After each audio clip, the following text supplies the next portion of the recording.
What's up, everybody? Welcome to episode 6 of Spoiler Alerts. I'm ChanManV, joined today by Ellohime. What's up, buddy? Hello. Hello. Hey.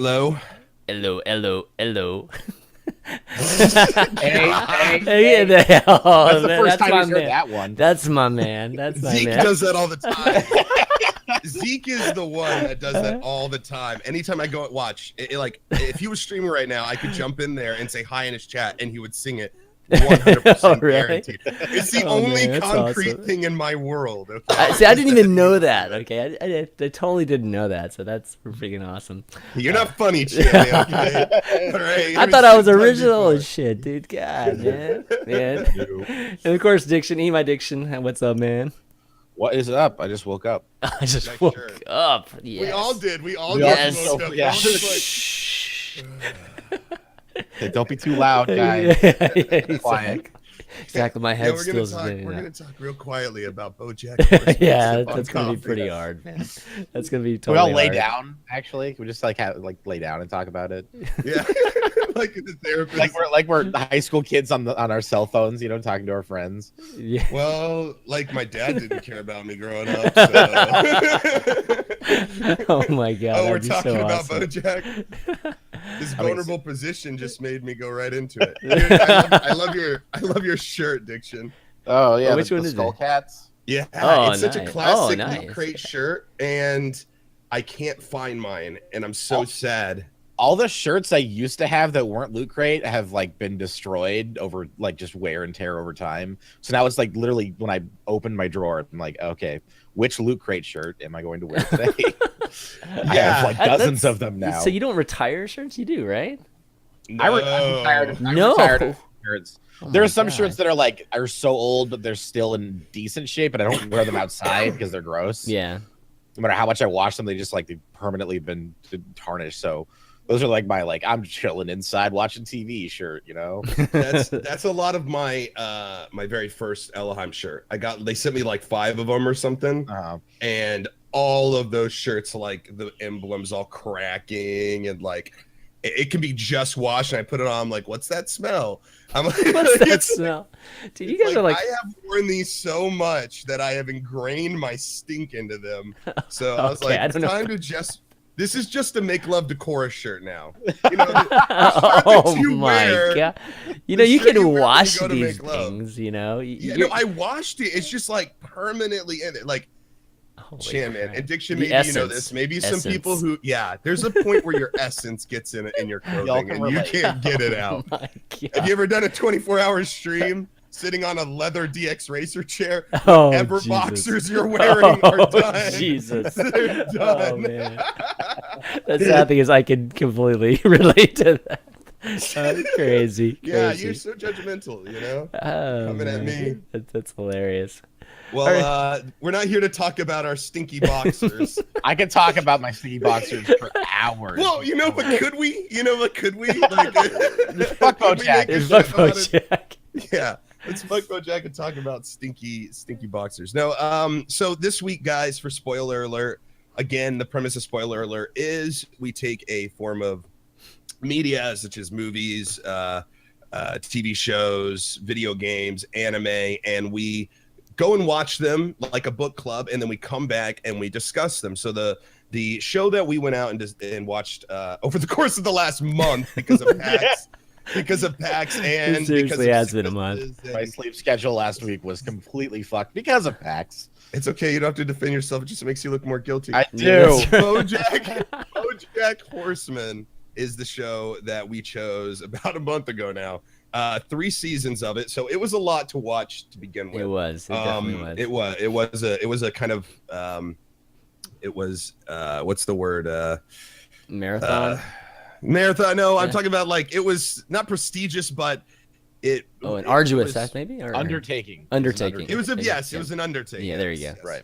Right. We were shooting for the stars. Anyway, so we are here now to talk about it, and then at the end of the show, we're going to reveal our next form of media, and we will talk about that next week. Oh wait, we can't talk about it next week. 'cause Yeah, we'll be at TwitchCon. TwitchCon, so Yeah. it'll be. And I'm gonna the be out of following town week. even the following week, we got to talk about this because I'm going to be out of God. town. I'm going to still be in San Diego. Our show is falling apart. Our show is falling apart. This is tough because it's like it's TwitchCon. Like I mean, the cons will slow down after this pretty much, except for BlizzCon maybe. But after BlizzCon, I don't think I'm attending anything else. Yeah. So well, I mean, we might be able to do a different day too. So we can try to figure it out. Swap it around. Yeah, we can talk about that Yeah. too. But anyways, so we'll reveal that at the end of the show, and then you guys will have at least a couple weeks to watch whatever we pick. But it's not going to be that bad. So let's talk about BoJack Horseman, because BoJack Horseman was something that BoJack Horseman was something that I picked because these guys picked a couple things for several weeks. So I came out with this, and I think this is the only thing comedy that we've talked about so far on the show. Is that? Mm-hmm. That's true. Which seems kind of weird that it took us this long to get to comedy, considering that Diction and I basically make our lives on comedy as entertainers. I'm not funny. I'm not fucking funny. You're not. Just you saying that made me laugh. So we're gonna start this show. I'm gonna say I know is not necessarily for everybody, but I feel like people who give it a chance, especially get through the first season, end up liking it quite a bit. So let's just start there. I'll ask both of you guys. Sure. Did you like the show? Did you not like the show? And then just tell us some things you liked, some things you didn't. We'll just start from there. Yeah, I can self-start. So it took me, I'll be honest, and it took me like, I'd say about 3 episodes before I felt like I was like into the swing. I mean, overall, like I ended up really enjoying the series, and it's kind of a series or a type of TV sitcom that I haven't really watched in a while. At least a fun, like a comedy. So it was definitely refreshing to kind of again start watching something in this genre or this type of thing, because I don't know, I've just been watching so many serious things these days, or just some things are just completely just brainless and mindless. So this was actually really, really, really great. Just the whole sarcasm and the wit and everything in the writing. But yeah, so it took me, I would say about 3 episodes. Then I started kind of getting it. And then after the first season 2 and season 3 were very easy to watch and very, very enjoyable. But yeah, overall, I just think the writing is fantastic in the show. And the voice actors are great too, and I mean all the voice actors are known actors, that are known comedy actors too. So I was really, really happy that they picked like Will Arnett. I mean, he's like a fantastic as BoJack. Yeah. But yeah, so first impressions, I really, really enjoyed it. By the way, before we keep going, if you guys have an opinion or a question or just want to chime in with whatever, you can talk to Monkey Overlord. He should be in the chat. And he's waiting for you guys. And you can jump on a call with him. He'll set up your audio, and then you can jump on the show once we get to that portion of the show. So just throwing it out there. I forgot to mention it. Yeah. Diction, what'd you? Well, yeah, go ahead. We're doing it in Discord. So here's the Discord link, guys. Just go in there and talk to Monkey, and then he'll get you set up. Okay, sounds good. If you need help, just ask him, Bob. They'll guide you. Yeah, sure. So Diction, what do you think? I really liked it. I'd seen it when it first aired on Netflix, like the first season years ago, or like 2 years ago. I watched it with my ex-girlfriend. We only watched the first 4 episodes or so, and we liked it. But then we were really into what was it called, Hoarders. So we probably just like stopped watching to watch Hoarders. But Hoarders, going like yes. so I started back over, or I didn't start over. I started it from where I left off. And that episode had like a really big arc in it, I believe. Episode 5, I don't remember exactly what happened, but I remember there being an arc that was like carried into future episodes. And I was like, oh, okay, so this isn't just some dumb comedy show about anthropomorphic animals in Hollywood. Mm-hmm. And so, yeah, like the writing is great. The lampooning of Hollywood culture is extremely sharp and spot on. And I was really impressed with their world building, which is something that I think is underappreciated in a lot of media. Like the reason everyone who likes John Wick likes it is not because of the action or Keanu Reeves, because they built an entire world in that movie, that was like unique and cool. It felt like a comic book, and they stuck with it. And I was worried that BoJack Horseman would just be like Family Guy, where it's like, oh, animals can talk, okay, right. And it's just an afterthought. But there's a lot of like they really stick with this idea of these animals living amongst humans and that they're treated like just other people essentially, but they have their own cultures. And like, I love the thing with like the birds, they don't have wings, but they can still fly by flapping their arms and stuff. And particularly when the underwater episode where he goes to a foreign country, which is just underwater where the sea animals live and stuff, right. And he can't speak. So that was like that hit me. And also it deals with a lot of really fucking deep issues and gets pretty emotional over the course of the series. A lot of really hard truth bombs are dropped on BoJack and a couple other characters that I did not expect. So I didn't expect it to get as deep as it did for, you know, a show that's just about, you know, like fucking how stupid Hollywood is basically. It's funny because whenever I think about BoJack, I never think about the world. But now that you've mentioned it, it is a big part of what they do. Like like you said, a lot of shows wouldn't take the time to build that kind of world, and they did. I think they did it successfully. Like, yeah. I feel like once you're done with season 1, you've got a pretty good idea of what their society is kind of like. It's almost like this super politically correct, but they aren't in their, you know, in the privacy of their own homes kind of thing. You know, like it mimics our real world kind of in a lot of ways. But it's funny that you would mention the world building, because when I talk to people about BoJack, that's never brought up. Yeah, exactly. But it is one of the most important things I think about the show, because it gives you a sense of story and narrative over just kind of the sitcom-y feel. Like, to come in, enjoy yourself for 30 minutes, and then get out of there. Those are what those episodes kind of feel like sometimes. But I feel like you get drawn in because you realize that there's a bigger telling here. There's a journey that you're following BoJack on.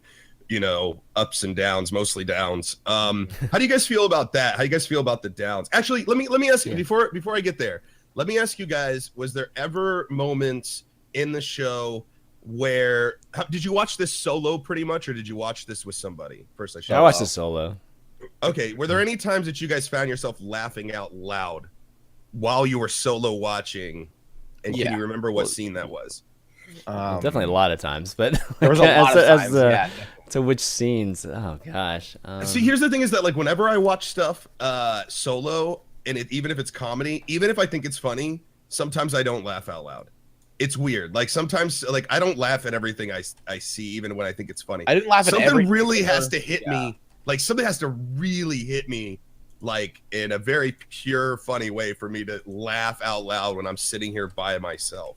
And I know it's kind of a weird thing, but I found myself laughing a lot at this out loud, especially at Mr. Peanut Butter. Yeah, Mr. Peanut Butter. He's Todd. awesome. Almost everything Todd says is pretty chuckle worthy. Sometimes to the point of guffawing. I've definitely I love Todd so much. He's my spirit animal. I mean, there's this one. I mean, this I don't even know why, but the one scene that I remember just outright just laughing and just like shaking my head as to like, why am I even laughing? Is that there's that one part where, I think the line is like, slap my salami, this guy's a commie or something like that, because it was just so cliche and generic. But I was sitting there, I literally chuckled out loud because I was just shaking my head like, why the fuck am I laughing so much at this? But like that, I don't know, that was one example that sticks out. I mean, there were a lot of them, like Todd, for instance. Yeah, everything that Todd says is just like, oh my gosh. I mean, this is like gold. Yeah, I mean, you kind of expect it from him, but then it's just like, oh my, did he really just said that? Oh my god, that's so funny. Especially the first season. I think Todd in the first season is like the epitome of that character, and then he starts developing, you know, the seasons afterwards. Yeah, so I was worried they were just gonna leave him as the naive buffoon character the entire time, but like he has some episodes where he just fucking lays down the truth to BoJack in very harsh terms. Yeah. And those parts like really fucking got to me. I was like, oh shit, Todd's a lot more aware of things than I thought. Yeah, he puts up with a lot of stuff just because he's a really chill person. Like he just kind of goes with it. That's kind of who he is. I mean, even when it comes to his relationships and his sexuality, it's kind of the way he goes too. He's just like at the end, I'm who I am. I don't know. I'm just here. Like this is just what I do. But you do see scenes where it does reveal that he's got more going on, especially like the rock opera that he has that, going. that just brought me back to like forgetting Sarah Marshall or whatever. Just that whole didn't that bring you back to that whole thing? It did. Oh, It it's did. so good. It's so was good. he doing a rock opera too? I know that it was He doing was like doing a horror. The vampire, But it was with puppets. Yeah, the puppets. Yeah. Oh, that cracked me up. But That yeah, shit was good. I love good. you know, you were saying slap my salami, he's a commie or whatever. Yeah. You can tell whoever writes that show really has fun with writing because they throw in all those alliteration sentences that they build on. It's like when they when he takes the muffins from the SEAL, the Navy SEAL guy. It's like in the first season. And the guy's talking about on the radio, and he's like, how could you steal steal a something from Steve McBeal, the Navy SEAL, you know? Yeah. Steal a meal. There it is. There, steal a meal from Steve McBeal, the Navy SEAL. Like, but they build on these sentences and they end up doing these long alliterations. Yeah. That's like one example of like, it happens 10 or 15 times during the show. And I can just see somebody in a writing room somewhere just like, what all can I rhyme together in a sentence, have it make sense, and still pertain to the story? Like, and just sit there for hours coming up with these lines. They have a lot of fun with the background details that showcase like the different types of animals and how they would conform to society. My favorite was like, it was just in the last season. And he goes to some sort of gala, and he's like, there's the what do you call them when they take your car and they park it for you? Valet, and it's like a border collie, and he like keeps throwing the keys because he's trying to have a conversation. He's like, I'll get it every time he goes. It's like that's like little details like that. I think are just like so charming and great. They did that with Mr. Peanut Butter a couple times too. You know, just like here boy or here boy kind of thing, right? Yeah, his ears go up. Yeah. No, but the whole episode with him, the skunk. Oh, the skunk. Oh, yeah. That episode is so good. Because it's like his wife tells him, like, whatever you do, don't start a fight with that skunk. He's like, okay. And he like pans out and he's already covered in skunk stank. He does so many dogisms in that episode, especially. Yeah. Because, you know, like he puts they bathe in tomato juice. And then he walks out with the towel on, and Princess Caroline's like, don't shake. Yeah, that's He's right. like, I can't help. He's like, don't shake. Oh, he shakes it off. He's like, well, that didn't make anything better. No, they do a really good job with the whole animal thing. And I mean, what's really cool is like, I don't think it was until like season 3. I mean, at least I don't remember anything until like one of the episodes in season 3 where they even mention just humans, you know, like I forgot if it was Mr. Peanut Butter or even BoJack mentioning humans versus, you know, an animal. You know, like it's just, you know, like you guys like mentioned before, their society or their world is just completely accepting of, you know, the animals. And I don't know if it's like so much as a race or whatnot, but I found myself almost the entire series just accepting that, you know, horses and dogs and humans, I mean, they're literally all the same, you know, in this world. They'll just live together. Yeah, exactly. But there was one point where somebody was talking, Diane or somebody was talking about humans versus like a horse or something, and it was just like, oh yeah, that's okay. That's interesting that they're really talking about it. Because outside the jokes, like you guys, you know, like the dog, you know, like or Mr. Peanut Butter, you know, and the whole tomato sauce, there really isn't that much differentiation. You know, it's mostly just jokes, so that really pertain to the animals or the differences in that. Yeah, it's got a lot of the for lack of a better term, animal lore. You know, like animal lore. Yeah, animal lore. I mean, if you understand like animals, if that's interesting to you, then you know that, you know, a male seahorse gives birth to, you know, it's young, not a female. It's one of the only or few species in the world, whatever. So they incorporate that, like when he's on the bus, which was one of the parts that made me crack up laughing. You've got this tough man, seahorse looking dude, this factory worker. Yeah. And then he like grabs BoJack's shoulder, you know, or whatever. And you're thinking like, what the fuck is about to happen here? And then he gives birth to all these seahorses, you know. It's like it's clever because it takes our perception of humanity, puts it in an animal realm where this is totally natural, and then just like fucks with your thinking on it, you know, like it just like kicks you in the brain a little bit. It's a lot more well thought out than, Yeah. like I said earlier, than just like talking animals. Like they actually really, I feel like they have someone on hand who's like an oceanographer, or like, you know, like someone who like knows like animal behaviors and stuff. It's like, yeah, that would be pretty funny if you did this. That would be realistic. You know, that's what this animal does. Yeah. Like, Yeah, I'm waiting for an echidna to show up, and then they just do like a fucking blatant penis shot with that 6-pronged penis or something. You know, like something really out there. Oh my god. Speaking of animal lore, Oh, yeah, I found a lot of those jokes, and that's what for those of you who have already watched through the season, if you're planning to make another run through it, if you love it that much, which I do, I've watched through it several times now, especially the first season, you'll have fun picking out things like that you missed before. There's so many jokes that build on itself, and there's so many jokes that happen in the background just casually as you're watching other things that you'll miss a lot. That's true. Like when I had watched the first season probably 5 or 6 times. Jesus. And yeah, I love it. I'm a big fan. And it was in like my 4th run through that I realized that when BoJack was going to go to this roast, like a roast, like we would do like the roast of Eat My Addiction. Yeah. They go to the roast and there's like a big flame and it's like roast here. This is like a shot, just a still shot of the outside. Well, I never noticed that there's like 2 moth people out there just like flying around outside the roast because it's a big thing of fire, right? So, okay. Yeah, you'll miss that because it's just an establishing shot. Like, oh, we're just showing the roast, you know, right. and your eyes are on the roast, but you don't see these 2 moths like hovering around the fire like moths do, you know, moth people. But it's funny too because there's even some species racism too. Yeah, right. And that pops up as well occasionally. I believe there's a comment that Diane makes, like, we should handle this like humans handle it or something like that. And somebody else will probably quote me on this, but and BoJack's like, what, grab AK-47s and kill each other or something like that?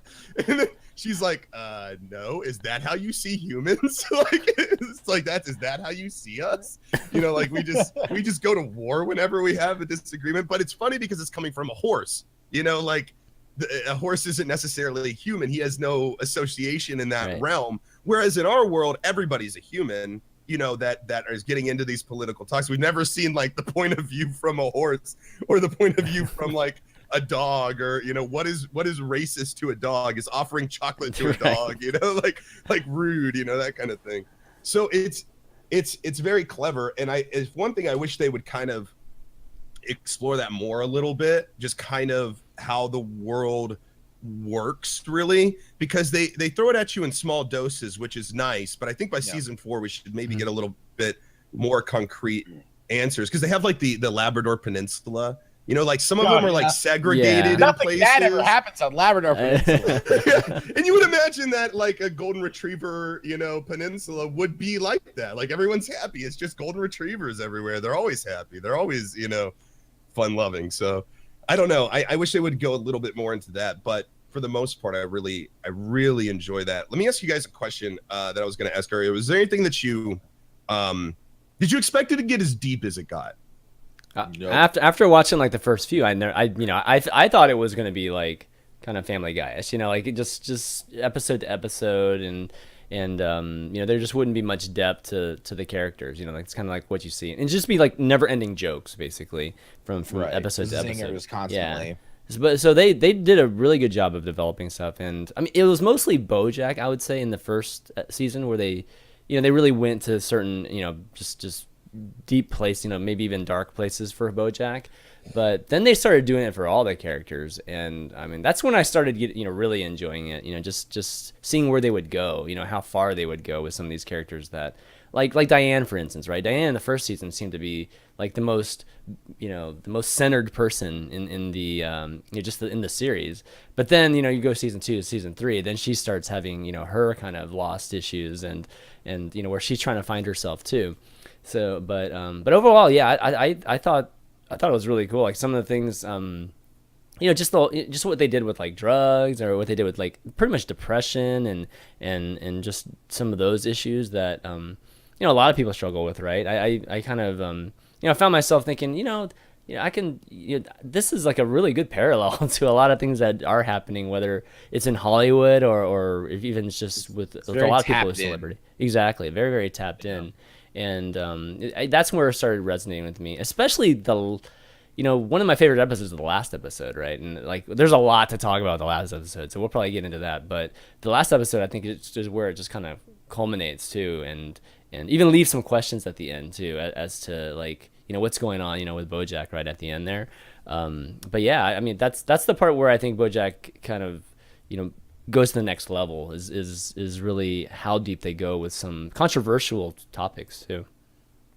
Yeah, and how casually they do it Yeah, sometimes. yeah. Like they have a joke or like a little skit about like giving your child away to an actor to like do sexual things with Yeah. for fame. Like the parents are like, "Oh, this is our shot. This is Oh, our that's shot right. at That's, I know fame," what you're talking about. like Yeah, like and like that's right. and the mom's like, "Do you think it's inappropriate? Do you think his man.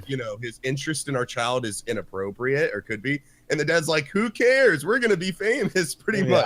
And it's like, fuck, that's dark. Like It that's is. so But it's dark. accurate. You remember? But it's accurate. And The it's stuff's been coming out recently, right? Just about that kind of that whole Hollywood sex ring thing with child actors. I didn't read about that. Yeah, that's been coming out recently with some of it's one of the. those things you assume Yeah, is there. it's crazy, Never man. talked about because it always gets covered up, like Yeah. that kind of thing. But the way they do it so casually, it speaks a lot to the culture too, because it's par for the course over there. Oh, is our child? Is this inappropriate? Oh, who cares? We're gonna be famous. Like right. it's such an it happens so often that it's so casual in the show. Like it's just a throwaway joke. Like it's not even like really you would think, and it's like Sarah Lynn. Sarah Lynn is one of the biggest characters of the show, Yeah. and it shows not like directly. It's not like throwing this out here like in your face. Look at this, but throughout the show you get to learn about Sarah Lynn up until she dies. Yes, I said it. She dies because it's a spoiler. That's a spoiler. Damn it. She died. I almost was hesitant to say dies. She dies, and you just kind of get glimpses of her life through flashbacks here and there, and some comments she says. And in those comments and in those flashbacks, you can surmise that she was a really good kid. All she wanted was to spend time with people and get to know them. She was abused by her stepdad, who ends up being a bear who takes pictures of her because he's a photographer. No relation to Pedo Bear there. But they have like little jokes like that. Like she never comes out and says like, "Oh, my dad abused me." She just says in one sentence, "Oh yeah, my dad was a photographer." And then in a sentence later, she'll go, "Yeah, my dad was a bear. I know how that smells because I know what bears smell like because my stepdad was a bear." Right. And you start to kind of put it together and you realize like, oh my God, Sarah Lynn's this like tragic figure. She's that Lindsay Lohan that, child celebrity. Yeah, a Disney princess that grows up into a Disney slut, like that kind of thing. That classic tale, that Disney tale. The classic tale. Child working for stardom ends up slut. But it's a big issue, and these kids like don't have a fucking chance. Like they really don't. They're children. The only person looking out for them is their parents most of the time, if that. And the parents are so blinded by their own, need to be famous that they put their kid in these horrible situations. And this show kind of reveals it a little bit, like shines that light, but it's also casual because that's just Hollywood. Yeah, that's just Hollywood. And what's and that's the thing. That's what makes it so funny to me is like, it's just like, who cares if her dad's a pedophile and takes pictures? It's Hollywood. Exactly. What's so interesting fucked about the Sarah Lynn thing too is that, at one point I think they introduced Sarah Lynn in a way where, she goes to BoJack, but she's very manipulative at that point, right? And she's like, staying at BoJack's and partying at BoJack's and that, and that whole bit, right? And as they develop her character a bit more, you can see that at one point, BoJack's trying to be, kind of a father figure to her, right? Or looking out to her. And in the end, he ends up, he ends up, I mean, being one of the reasons why she kind of falls off the wagon again, right? And they just go on this crazy binge, which I believe like eventually leads to her death. I mean, it's not like Yeah, it does. completely clear about it, but it definitely alludes that it led to her death, and in how BoJack deals with that. But it's just kind of like I think it's parallel to maybe like what happens to some of these stars. Even these stars like go and seek advice from other celebrities, and these other celebrities are very broken too, and they have their own issues. And so yeah, I mean, it might start off like BoJack's looking out for Sarah Lynn, but then BoJack has his own demons, and then he falls into it, which ends up leading to the potential demise of both of them.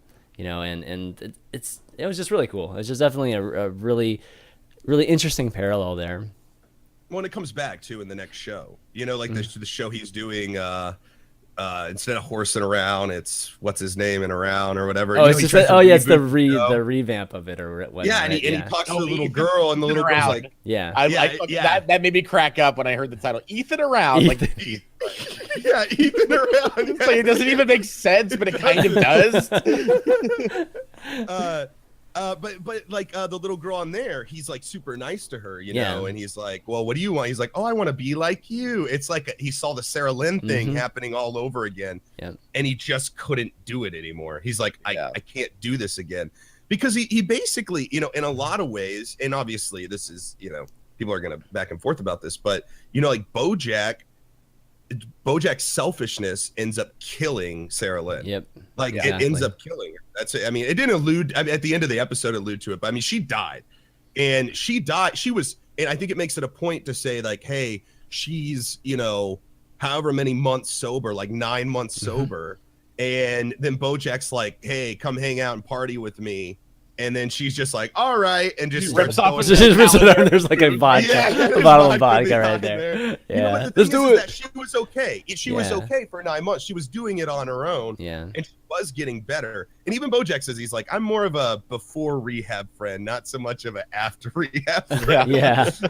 Yeah. And he leads, to her missing her own like Oscar and ultimately dying. Yeah. And all because he's just like super selfish, But that go ahead. I was gonna say, and like that whole relationship, obviously led to obviously a very very bad outcome. But they have like another similar relationship in the series too, where it's Diane and BoJack, right? And Diane, I mean, at one point says that she doesn't want to hang out with BoJack because he's so similar to her, and she'll just end up in a bad place because of like they both will just bring each other down and maybe into a form of depression. So that's why she's trying to stay away. And obviously her husband is like the complete opposite, right? This super positive character in Mr. Peanut Butter, in which probably keeps her sane and keeps her out of that lull. So that's a very common theme. BoJack is like the center of this depression state, that, or at least taking people into this depression state, and it's like people trying to avoid him. He's just bringing people down with him whenever he touches their lives. Yeah, always, exactly. like always, like with everybody. And what's her name? Wouldn't have any of it. The Anna, what's her name? She's got a hard name.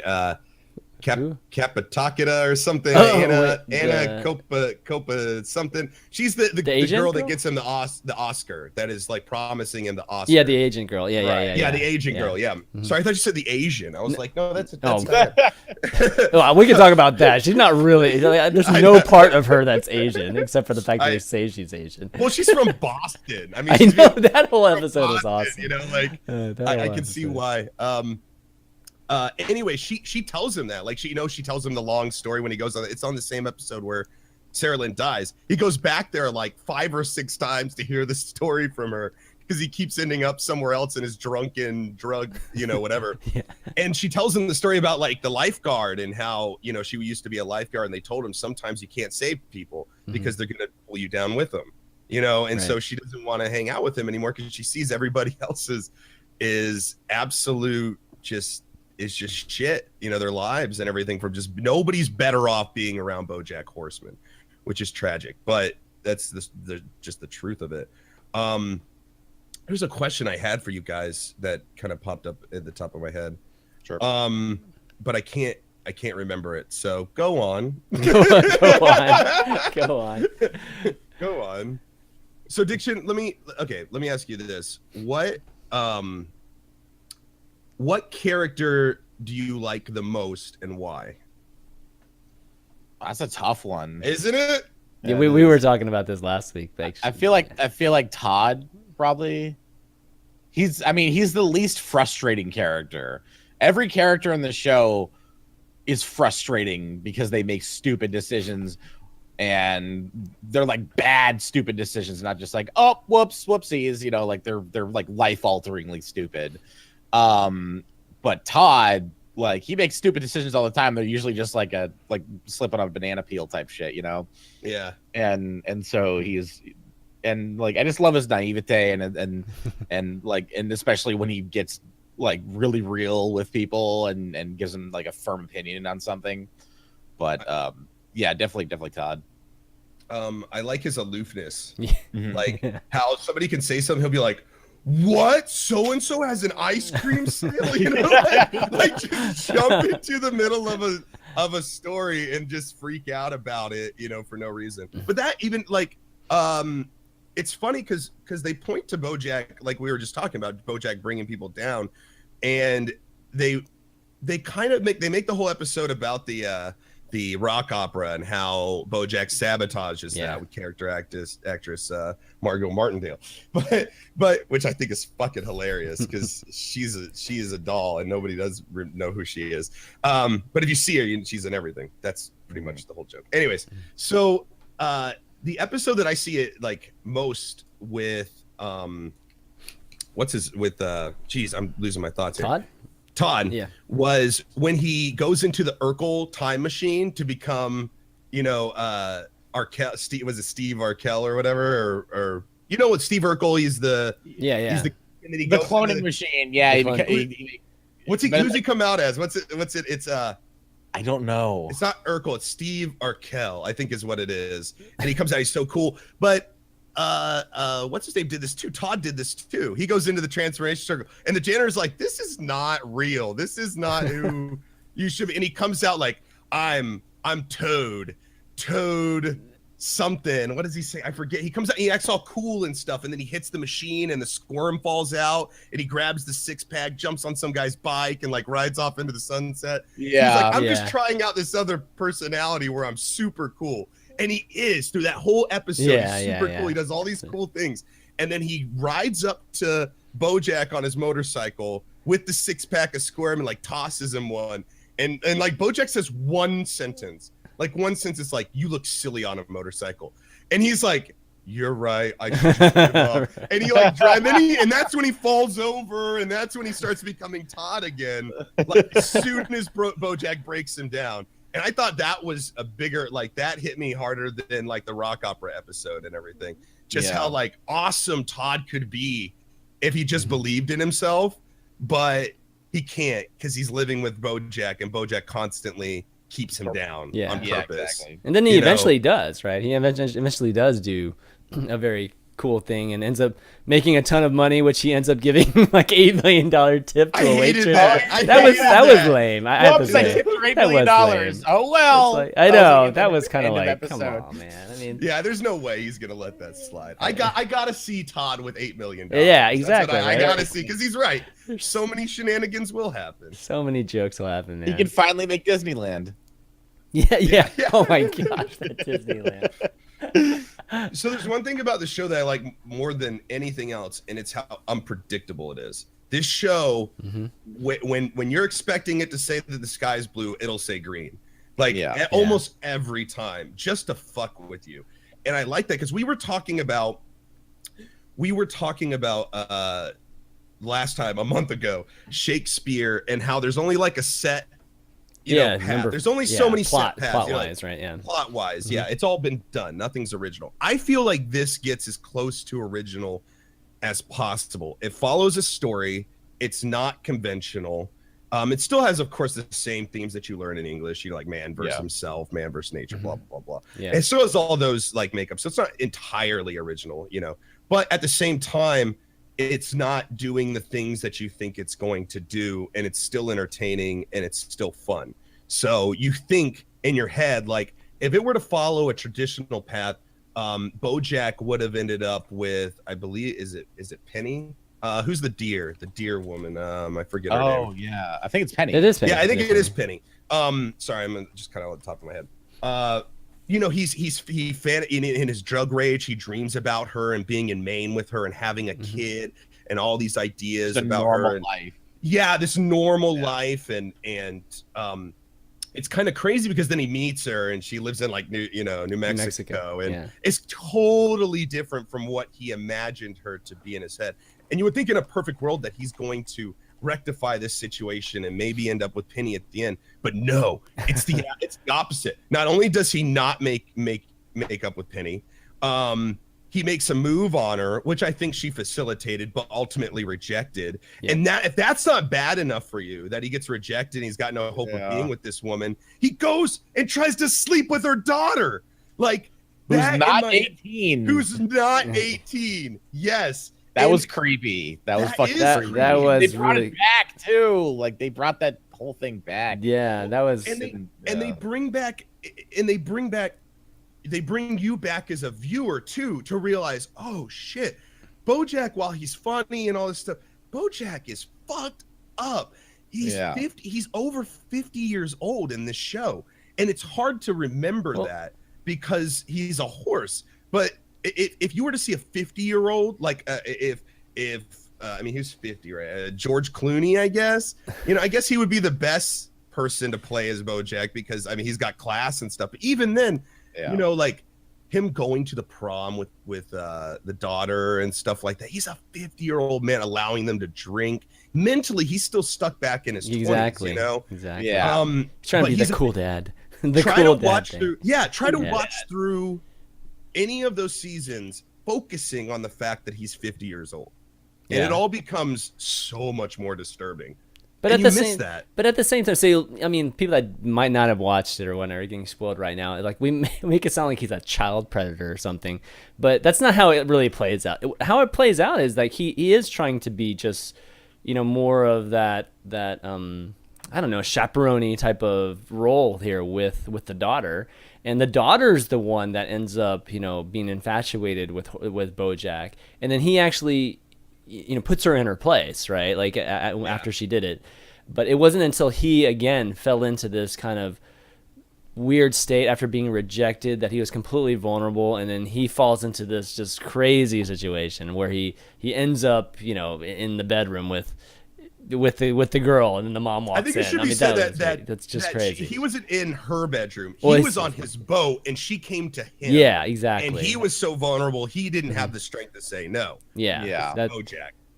Yeah. What she says to him afterwards, like, if you're not gone in 30 minutes, I'm calling the cops. If you come near my family, I'll fucking kill you. Yeah. Like, there's no friendship there. There's nothing there anymore. It's done. It's final. There's no, like, I wonder if they're going to get back together, Pam and fucking Jim from The Office kind of feelings. It's not that. It's, you misconstrued this situation for 30 years in your head. You showed up with your need to be in a family or part of a family. Yep. You got into this family and you fit really well, and that's great. But ultimately, you burned it down, just like you do with everything else. It's that tragic figure of BoJack that's so interesting to me, because it's not just, I'm sad. I mean, it talks about his family. It shows his family, his parents mistreating him. And then it shows how much he loved horsing around. And horsing around, he was so good at that because he wanted so badly to be in a healthy family relationship. And he keeps trying to recreate that. Like, and he felt like he was in it for so long, for like, what, 12 seasons? Yeah. Yeah. And then it was canceled, and so he got his family taken away from him, essentially. He got that idea of a normal life completely stripped from him, and then he was just a washed up star in Hollywood, like a nobody that thinks he's somebody. Yeah, and that's what I think makes the show interesting. I think it makes it funny in some places, like BoJack's depression can be funny, but I think it makes it way interesting. I think it makes the character have a lot of depth. Yeah. Because you have this part of you, it's like the Tony Soprano thing, right? Where, like, you have this part of you where you know how fucked up this character is, and you know how shitty this character is, and how often this character is selfish and takes advantage and manipulates people, Mhm. but you still kind of feel bad for him, and you still kind of root for him because you get an omnipresent look at his past, and you can see everything that happened to him. He's just a product. He's a product of what he grew up with and his environment and stuff to a point. People can change, but I don't know. I find that to be the most interesting thing about BoJack is just how fucked up he is and how much you still want to root for him sometimes. Yeah. I like the fact how they have him as a TV star too, or a TV star that's I guess like you said, addiction, that he's a little bit washed up, but he's got the celebrity status that's not like uber celebrity status like the movie stars are, right? And they People exemplify remember that. him, but they don't remember him fondly necessarily. Well, it's one of those things. They remember the show, but they don't really remember him. Danny Tanner. Well, I think it's one of those things where Danny Tanner, exactly right. It's like the general public like remembers him and is he's beloved by like a lot of the general public, or at least the public that watched the show. But when it comes to his colleagues and people in that space, Hollywood, he doesn't have as much respect in there. So he's constantly trying to strive for that, and he has that kind of self-consciousness constantly during the show. And I don't know, that part of it I think is really, really interesting too. Just that dynamic, He somehow has like gobs of money, where he can just like go and buy a yacht for no reason, right? In Santa Fe, and he has this like Tony Stark like house that's on this cliff that's like freaking amazing. So I don't know where he got all that money, but he's obviously a very successful actor too. But he just hasn't reached just that pinnacle, and he's constantly trying to. Every time they're talking about his career and whatnot. Didn't he like co-create the show with with what was the name, Shelby? The gerbil? Did he co-create? No. The dude that got fired off the show and got cancer. Yeah, the guy got the cancer guy. Oh, I remember there was a flashback where they were both struggling in Hollywood. Yeah, they're comedians, created the right? show together. Yeah. So maybe he has a co-creator credit, and so he gets royalties from like DVD sales. And they mention it in the show that he's got residuals coming from horsing around. They mention it every now and then. Like he gets money like monthly for it or something like that. So that's why he's got so much money. Yeah, insane amounts of money. No, he just doesn't. He doesn't give a fuck. Exactly. Can I get some residuals on my past stream VODs, please? Hey man, one day, who knows? Exactly. I'm watching old episodes of Ellohime. Exactly.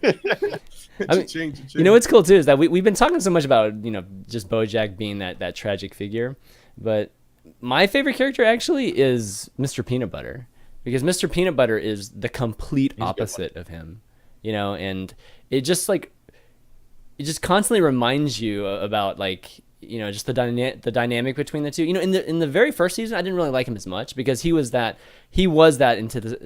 antithesis character where you're just like, and especially a rival character too. So he wasn't necessarily this positive, just outright he's a good person positive. It was more like he's this positive dog that's annoying, like he's doing it to be annoying to BoJack and to everybody else. But then you realize the more and more the show goes on that no, he's actually just a positive person, but he's not to the point where he's a caricature, because there are moments where he does get hurt, from Diane, like let's say Diane being away for a month or whatnot, and he tells her like you need to tell me that, so he's actually a real person too, and I think that that's one of the dynamics of him that I really, really like, and the fact that he literally is the complete opposite of BoJack, and it exemplifies the flaws in BoJack constantly, because you got this positive guy who's constantly trying to push it.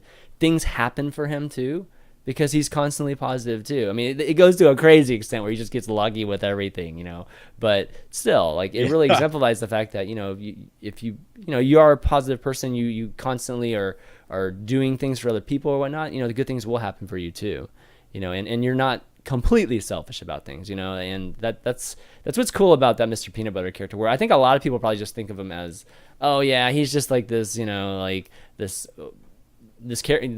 over the top type of positive guy that's just like another comedic side of the show. But I think actually Mr. Peanut Butter is a super important part of the show. Oh yeah, at first, like you'd mentioned, I thought that he was just a huge dick. Yeah, Like I thought the exactly. character they were making for him was this guy who just antagonized BoJack. You know, like, Yeah. oh, what is this, a crossover episode? It's like, yeah, that was funny the first 8 times, whatever. Right. And then right, like he right. walked. I mean, the first time Right. you meet him, he walks in when he's breaking up with Princess Carolyn or something like that. They're breaking up. And he's like, oh, so this would be a bad time for me Right. to sit down. And then he Exactly. pulls up a chair and like sits down. I'm like, this guy's just a dick. And as the, like as the season goes, you realize he's just, again with the word aloof, but he's just aloof. He's just a Yep. dog. He's just like, oh, I shouldn't be here. Like, just looking around, just like, hey, I'm a dog. And I agree with you. It's a complete opposite of BoJack, where BoJack in his down times, when he doesn't have a gig, lays on his couch and eats pizza all day and feels sorry for himself. When Mr. Peanut Butter didn't have a job, he's like, well, got to get out there and put my old, my old work boots on. And he starts working at Foot Locker. Like, this is a big star. That's right. I who forgot just about goes that. and gets a job Yeah. at Foot Locker, And also after he misses an opportunity, he's like, if I just get out there and like the wind blows this opportunity to him. Yeah. And then he's like, he throws it away. He throws the piece of paper away and then sees the Foot Locker. He's like, that's what I need to do. Yeah. And goes Or inside the Foot Locker. Or the strain. You remember the strainers? I think I'm not sure if it was Todd that told him about the strainers, but actually the No, interaction it's with his Todd accountant. too. It's Yeah, his accountant. It's his Todd's accountant. gone. That's right. It's That's like, I right. guess Todd would say something like, "Get some spaghetti strainers." That's right. It's like, I want you to buy all the strainers that you can possibly buy. And then there's just boxes around his house. And then in the end, he ends up rescuing everybody because of this pasta overflow or whatnot, right? So, yeah, I mean, that was awesome. But him and Todd, right? Like, I think Mr. Peanut Butter was like, in a way, Todd's savior, too, right? Because he would be supportive of all of Todd's ideas and no matter how stupid, no matter how they stupid were. it was. But, yeah, so... My favorite is the Uber for women thing, where it starts off as a safe space for women, and then they're like, "What if we let men ride?" And it's like, it's an untapped market, and then it turns into them feeling uncomfortable again. It was so, and then it devolved into like them getting like the orcas, the sexy orcas from the strip club, to like, because they're like, yeah, this is a service for men who like looking at sexy women, and it's just like the way that all went down was just so funny, and it was like super relevant too, because like I think around the time they made those episodes, there was a new company popped up that was like, it's Uber for women, only women drivers can drive and only women can I didn't ride know in that. cars and Wow. stuff like that. Yeah, just because Uber is full of creepy dudes. I mean, That's a real People thing. know See, that. I didn't even know that was a. Yeah, that was a I Oh real yeah, thing. I've know heard that. so many fucked up stories from my female friends of Uber drivers that just really made them uncomfortable. Some of them would like lock them in the car if they didn't give them their number and stuff. Like, it was bad. It What? goes against everything Oh we're my taught as God. kids, right? It's like, don't go Wow. with strangers. Don't go with strangers. Exactly. Yeah, But I get an Holy Uber all the shit. time. I use Uber in my town, like sometimes for certain things. Like I use Uber a lot, but it's right. It goes against everything that Dude, we've been insane. taught. Yeah. Go But, figure. But you do see flaws in Mr. Peanut Butter's attitude, though, right? Like, you see flaws in BoJack's, but you also see flaws in Mr. Peanut Butter's. Mr. Peanut Butter, who doesn't necessarily listen or takes the time and is very in tune with what Diane wants, which is what I think Diane sees in BoJack, is that he takes the time to listen to her and really understand what she's feeling, because he is on that level too. Yeah. He can get deep like that. Mr. Peanut Butter can't. It's really hard for him to. He sees things as flashy, and he sees things as, oh, I love this, so she'll love this, kind of thing. And even with Todd, yeah, he agrees with every single one of Todd's ideas, but they're all bad. So it's like he always ends up losing money. He's bankrupt in one episode. His accountant says, like, Mr. Peanut Butter, all these stupid ideas. Yeah, exactly. That's when he goes out to get the job. That was the whole thing. So it's interesting, because it's not saying that being a super upbeat, positive person's the right way to go either. Yeah, exactly. You know, his like brother. there's a- I think the episode yeah. with his brother was a good example too, right? Like, his brother's sick, and he just never talks to him about this sort of thing, right? What Diana was talking to his brother and really just telling Mr. Peanut Butter that there's, you really need to talk to your brother. There's definitely something huge going on. He was just avoiding it.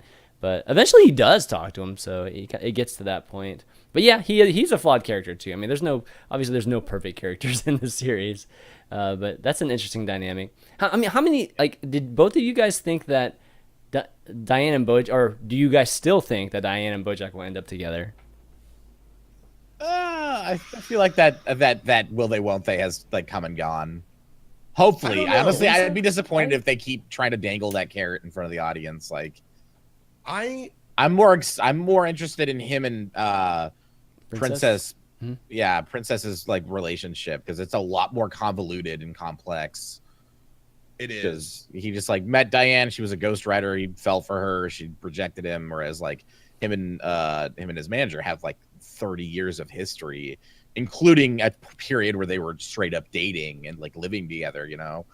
And yeah, I also really love the subplot of her dating the 3 kids that were in a trench coat, and BoJack was the only person that knew. That was like, that's an adult man. That's probably my favorite character. Yeah, it came to a kind of like a boiling point of just like, okay, this is getting ridiculous when he comes over to her house and he's doing like the swapping thing, right. And I was like, okay, this stop being funny. But like before that, it was fucking great, and I loved it. Yeah, the swapping thing got a little much, but I do like everything that Vincent Adultman says, and he works at the business factory. That's what I was about to say. And that's where Mr. Peanut Butter and Todd go to get all their ideas looked at. Did you realize they do a scene where they walk? He's like, I've got a friend that can look over this business proposal and tell us if it's going to be good or not. And they'll walk in there with like whatever crazy idea, toast that shoots at you or something. And like Vincent Adultman will be in an office and he'll go, yep, this looks like a business. And they're like, let's do it. They treat him like a real person. Like everybody except for BoJack, who's the only person who can see this. I never understood that, but it always made me laugh. It's like, where have you been, Vincent? Oh, I was at the business factory. I did a business. Like that's how. Like, oh, Vincent, you're so mature. Yeah, he's always working. He's always working. Adult things. I'm doing adult things. Princess I am an adult. I'm sorry. The one episode that made me the one episode that made me like laugh out loud the most was the chicken episode. Just all the gags they came up with, the baga sound effect, just like, book back. No time to book back right now. Book back right now. Becca? It's like, yes, her name's Becca. Yeah, it's Becca. Yeah, but that's what I was talking about with the writing. You can tell whoever writes it has fun with it. Oh, like, God, it's crazy. It's like how many words or phrases can we come up with that sounds like a chicken? Becca? It's like, oh yeah, your name's Becca. Book what? Like that is like book back. No, I'm not gonna book back. They do like a bunch of these, and it all works out. And you're just sitting there going, like, God, the wordplay. It's just like fencing in there. It's just like constant. Yeah. It just comes at you rapid fire. Man, there's this question that's been like burning inside me, and I can't remember it. I know it's been bothering me this whole show since back when I mentioned I couldn't. When you can't remember something, it just gets at you and you're just constantly thinking about it. That's where I'm at right now. Where do you so as far as Diane and BoJack Horseman go, there's 2 ways this show can go, right? There's only 2 ways. BoJack has redemption, or BoJack falls into obscurity somehow and it really fucks things up to a way where he can't rebound. Okay, there's only 2 directions. The end of season 3 makes me think that he's going to have the redemption story. And what I think is, if that redemption story does take place and BoJack is able to overcome many of his flaws, or even some of his major flaws, I think if some of those flaws are the ones that keep Diane from being depressed, like if he can get over that stuff, I think he's got a shot with Diane. Now, do I want him to be with Diane? I don't know. But I do think the show is keeping that open, because Diane connects with BoJack on a totally different level that Mr. Peanut Butter isn't able to comprehend. Like, he can't get there. You know, like, he's just a dog. He's a golden retriever. He's happy-go-lucky, all the things we talked about. But BoJack can. But what happens is that BoJack can't get to where Mr. Peanut Butter is, because Mr. Peanut Butter brings that happiness and that positivity into Diane's life, and I think that she likes that and how agreeable he is. So if BoJack can somehow fill that role and not be miserable to be around and uplift Diane while still being serious with her, I think they're a really good match. But as it is, nobody's a good match for BoJack, because BoJack's not a good match for BoJack. So it doesn't matter who's with him.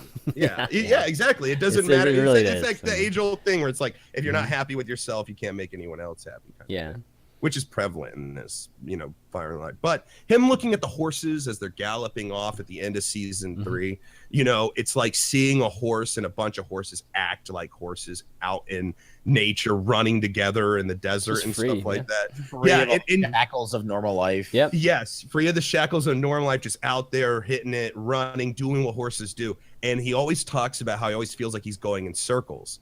You know, and these people are running straight forward. They're just all focused. They're moving forward into the future. And I think this is going to be where we start to see BoJack kind of inspired by that and turn around. That's what I left season 3 feeling. Is that what you guys felt? Yeah, I mean, that scene is really powerful. Especially, God, they did so good. I mean, they had that Nina Simone song too. It was actually a really, really good scene. So I think that what he's going to do is just going to get back to the basics, you know what I mean? And just to really break it down. I don't know if he's going to take like a super long break from everybody, kind of like what he did in Santa Fe, but just like not being in contact with anybody, you know, and maybe when they come back to season 4, he's already taken this long break and he's like a completely different person. And I feel like with just kind of answering my own question with the Diane thing, I think he will end up with Diane, because I think that's how they're going to make Mr. Peanut Butter end up kind of flipping, you know, like I think Diane might be the element that actually makes him not a positive, you know, like he falls into a weird thing. Don't say it. I know, but that's what I'm thinking. I want to see is that what if they flip? What if by the end of the season, Mr. Peanut Butter's terrible and BoJack? Well, I don't think BoJack will ever be that character. Okay, but I think that might be like how they end up developing Mr. Peanut Butter, which I don't know is a good bad thing, but I could see that you know, storyline going that direction. But yeah, with BoJack, I just think him falling even more into what we've already seen wouldn't be that interesting. You know, just seeing another season of that. So yeah, I think he'll come back, and he'll come back in a very fresh kind of manner. The question is whether he'll end up just falling again because of some kind of big moment that doesn't work for him. You know, like whether it's, you know, not winning an Oscar, or, you know, something that like literally he's been investing all of his time into, like almost the entire season, right? And then something doesn't happen for him. Will he kind of fall back into it? You know, just to add on to what you're saying too about Mr. Peanut Butter and stuff and Diane, you know, at the end of season 3, Mr. Peanut Butter is approached by his ex-wife to be mayor. Oh, remember, that's right. Yeah, at the end? Yeah. So you know, that is governor. Governor. Sorry, governor. I forgot about that, actually. Yeah, and so Diane, right now, Mr. Peanut Butter, all he does besides his work is sit at home and wait for Diane. That's all he does. He talks about it one episode. He's like, you know what I do when you're gone? I sit right here on this couch. He's like, sometimes I try to dig in it, and like a dog. That's what I mean. Like, he's all in on her, right? But he just lives, or his life circles around his master, Diane. It's a dog, you know, like that's what his whole life is around Diane. So when he goes for governor, and throwing in the fact that his ex-wife is the one that's coming and asking him to be governor, I think that's going to pose a whole bunch of really deep, terrible questions for his and Diane's relationship at a point where BoJack is emerging. You know, where he's becoming this better self. I can see it going in that direction very easily. But even Mr. Peanut Butter says, he's like, and it's so real. I love this sentence so much. He's like, we are like 4 or 5 big fights away from really splitting. So I really need this to work. It was the skunk episode. It's like, you know, have you ever been in that place in your relationship where you know everything's super tense and it's really bad, and it's true, it's like 4 or 5 more big fights and we're gonna really be dealing with shit. Like, he's like, I really want this to work, because he's just scared of fighting with Diane so much at that point. He thinks it's gonna end it. But see, that's the awesome part. I mean, that's like there are so many things that are just relatable. You know what I mean? With a lot of these characters, that's what's so awesome about this. It's like it's not just completely a parody. There are so many things that are just like, oh my god, yeah, that kind of resonates with you in a weird way. And sometimes it's like, why does this even resonate with me? This is weird, man. So it's different so too, because I like the show in a way that maybe not a lot of people would really understand it, and I might sound a little egotistical here. Not that I would consider myself or compare myself to the level of fame that BoJack Horseman has in the show, but in our very niche community, I have some level of fame, and I've seen the things that BoJack goes through on much smaller scales. So it's not like I'm dealing with like $1 million deals or anything, but I'm dealing with deals in the thousands, you know, like you can see this sort of emerging celebrity on Twitch, right? And it's very like when you watch BoJack conduct himself and do things and how people treat him and how people act around him and everything, I can sense it. I can sense that whoever wrote this really sat down with Will Arnett or somebody else and really got into what it's like to be famous, you know? And again, I'm not saying I'm famous. I'm saying just like on that small scale, I can see how people treat you different. I can see how this happens or somebody tries to get you in trouble in the public eye. They want you to mess up, you know, and I, you know, saying something will make it worse. But if you don't say anything, it's still bad, you know, like these positions and these people and my manager, you know, like I can see my manager being Princess Caroline being, you know, I got you this gig. I don't feel like doing it. How can't you do this? I have to work on it. You know, like that. It's so easy. Just do it. Yeah, it's so easy. Just do it. You know, and anyways, I see that they stay true to that as well, because I can relate on a smaller scale with a lot of the things, the pressures and all that stuff that come along with that. Diction, do you see that? Like, agree with that? Yeah, definitely. Like, extrapolations on that. Yes, I agree. Yes. Well, good. I concur, sir. I don't need anything else out of you. Diction's here just to agree. No, it is here to be a pretty face. It's a portion of the show and a part of the show that I think some people may not resonate with, because it's something not, you know, somebody who's living, you know, quote unquote a normal life would deal with, you know. But you also see that ego too. And you see that in a lot of Twitch people too, is that these emerging egos and stuff. You know, like this is the beginning of horsing around. Like, who are we going to see like 30 years from now? Like, what kind of person are they going to be, you know, 20, 30 years from now? I already feel kind of washed up on Twitch, so maybe I'm BoJack. You're BoJack. You haven't shined yet. You're not BoJack. I peaked like 3 years ago, so now I just got to get like a Todd character living on my couch. we'll be competing for that space, Diction. Okay. I'll be living in Co's house. What's going on? I'm just laying on your couch. Ellohime, what are you doing here? Oh, I was just sleeping on your couch. You know, it's like eating pizza. Lena's like, please get him out of here. But I'll just get into zany misadventures, and then they'll love me for it. That's how I plan to live out the rest of my years, is as Co's house cat. That's pretty much. One day, I'll even have my own emote on Co's channel. One day. Oh man. But it's a show that has a lot of dynamics, and that's what I wanted you guys to see. Was it's got a lot going for it, as opposed to your first initial reaction, which is this is a Family Guy thing, which I think is easy to do. And I think it may not be totally inaccurate in the first several episodes either. But as it develops, you start to see, like I said, a very serious narrative that deal with very serious issues. Yeah. And you'll see it as a theme. I like darker, grittier things. I say it almost every week. Dark comedy is comedy. Yep. And that's honestly how I feel. If you really want to resonate with me, the dark, gritty stuff, especially when it comes to comedy, really shines, and I enjoy it a lot.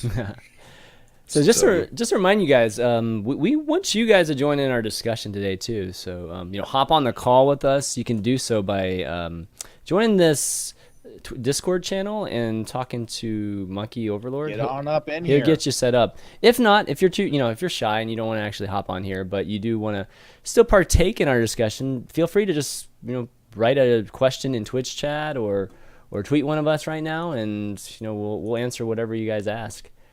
But it's always fun having you guys on here, because the last few times we've had callers, it's just been like, wow, they've blown our minds, Yeah, Monkey said some crazy stuff about Kubo. Yeah. Last time that went like all of us went like, oh, not that you have to have these big revelations. Yeah, but yeah, it's good to get a different perspective, just it is outside good of the to get three a of different us. perspective. Yeah, because a lot of us kind of approach this the same way.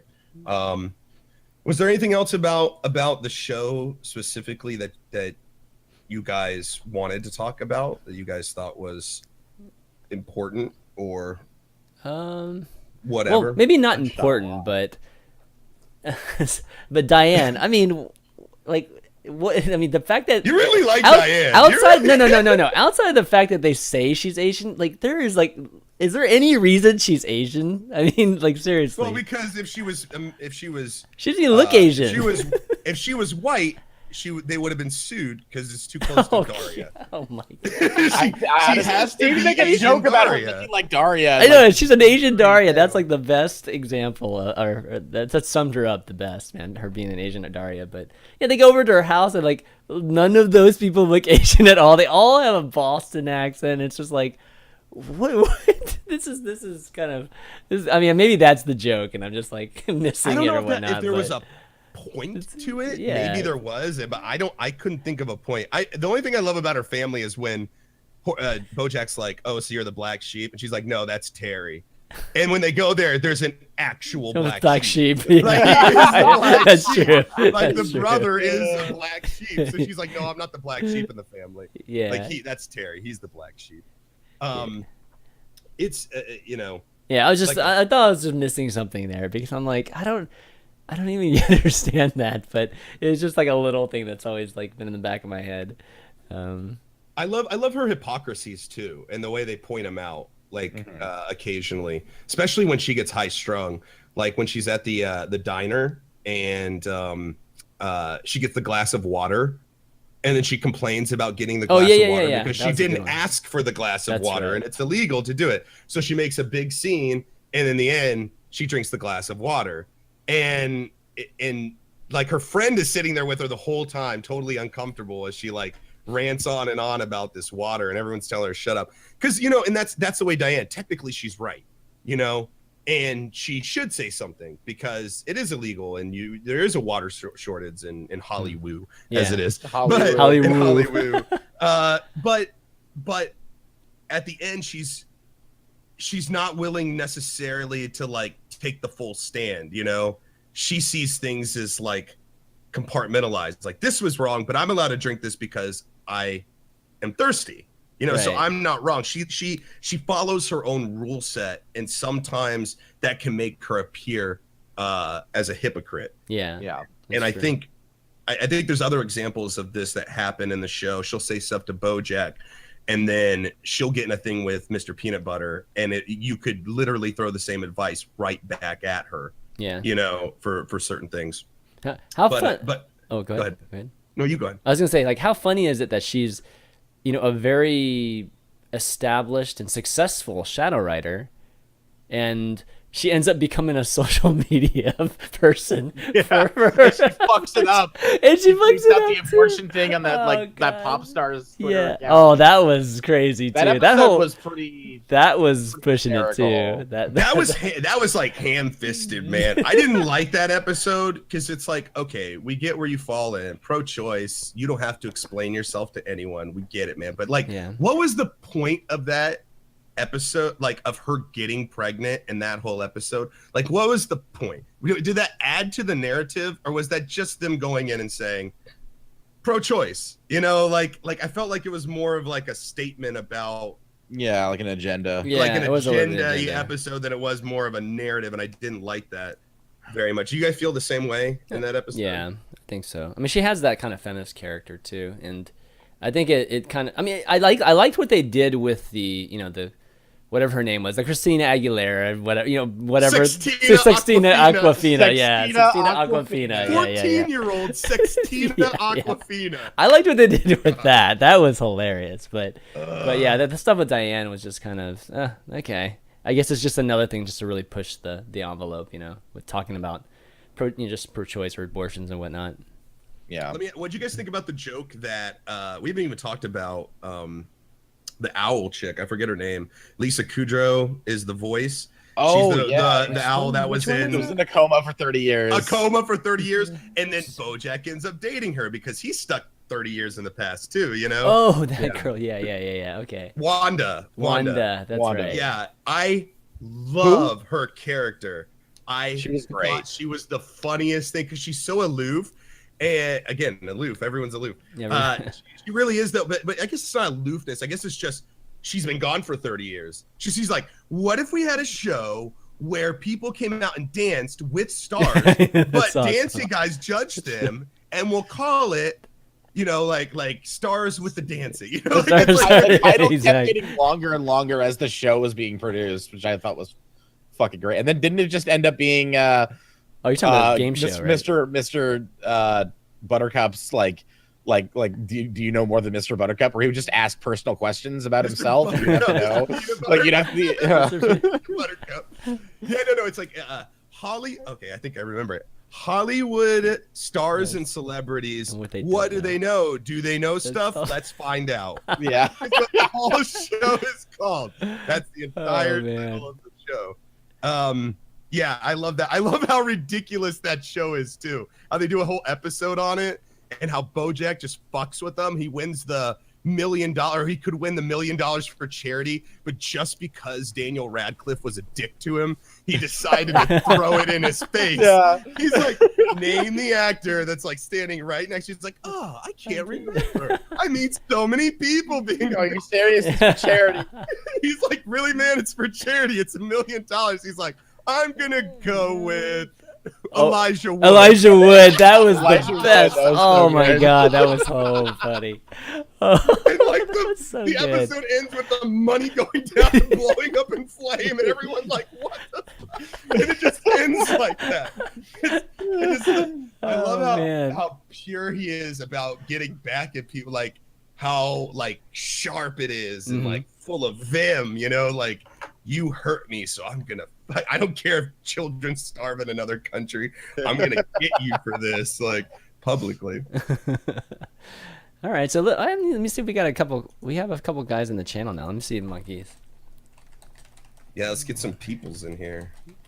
Yeah, and a lot of people like BoJack. So, people were tweeting me about last week about oh, I wanted you guys to talk about it so much. So there's got to be some. There's got to be a lot of folks that want to talk here. Oh, not yet. All right, we're waiting. Anybody have any questions or anything? They just want to. Yeah, if you guys want to throw anything up in guys. chat. Yeah, anything in chat or tweet one of us. I don't know. Season 4, I feel like is gonna be really good. I wonder how many seasons it's on for. I don't even know if number 4 is supposed to be the last one, or if it's supposed to be 5 or 6 seasons.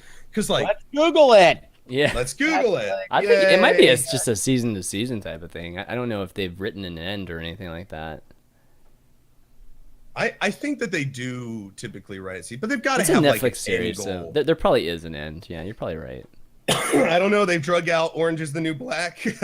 Okay, so let's hypotheticalize. If they do write an end, I mean, does BoJack kill himself or something? I mean, what is the end? Like I said, there's only 2 different endings. I mean, it's either redemption story or story of ultimate defeat. It can only go one of 2 ways now. Now, how they go about it is totally up for discussion. But I don't know. I feel like he might go spend some time with that hamster guy, that gerbil guy that he did the BoJack show. And I love the fourth wall meta jokes they talk about, where in the show they're making the BoJack Horseman show, but when they talk about the BoJack Horseman show, they're really talking about their show. Yeah. And it's like, yeah, nobody liked the BoJack Horseman show. Had too many fourth wall meta jokes in it. And it's just that joke in itself is a fourth wall meta joke. Right. And it's wait a second, what? But you know how they find him, him and Diane go to spend time with him, and they're like, aren't you being really selfish about getting out here and not being there for people and blah blah, and he's like, I'm not gonna apologize, I'm finally happy for the first time in my life, like I have no regrets, like I am at peace. And then they leave, and Diane's like, he's crazy, right? Like it's almost like a question, like, does he actually have it figured out, or is he crazy? And I think BoJack might go reconnect with him, maybe, I don't know, and spend some time with him, maybe like a mentor thing. That might be the revelation that you know, he might come back starting season 4, having just spent time with that dude, or he might spend the next episode with him or something. I think that character may be revisited. Okay. It's kind of a spiritual guru. All right, looks like we have one person. We have Psycho. Psycho's going to join us here. I'll give him like a few seconds to actually hear it on the stream first, and then I'll pull him in. don't like surprising these guys every time. All right, you're on the show. Whoa, whoa, shoot. Okay. Yeah. All right, here we go. Hey, guys. All right, Psycho. Hey, Psycho, you there? Psycho. Yeah, I'm here. I got pulled in here before I was ready. Oh man, see, that's what I mean. We gotta figure out how to do this right, like so that you're like prepared and stuff. Maybe I need to message you next time. Jeez, sorry about that. I like it. I like it the way it is. Let's just pull him. Just pull him in. Surprise! You've You're won. like a baby being born. You've won the you don't Price is decide. Well, you just get I'm pulled only into the this baby world. being born so long as I'm coming out of Diction, because Ellohime, you got to be the daddy here. Because Diction's totally the mom. Oh my god! Oh my seahorses? gosh! Apparently we're seahorses, and Diction is my you'd be lover the girl and then. my woman. I guess I'm just like the Asian uncle that doesn't look Asian or it the has a doctor. Boston accent. I want to stereotype you so much by saying that you're wise and like kung fu. Why is it on Kung Fu? I've been Like, walking that's the earth. I'm the man, Diction's the female, and you are a wise kung fu master. That's right. It's a great show. That Why sounds couldn't we get awesome this to me, work? man. That sounds completely awesome. We'll call it Channing Around.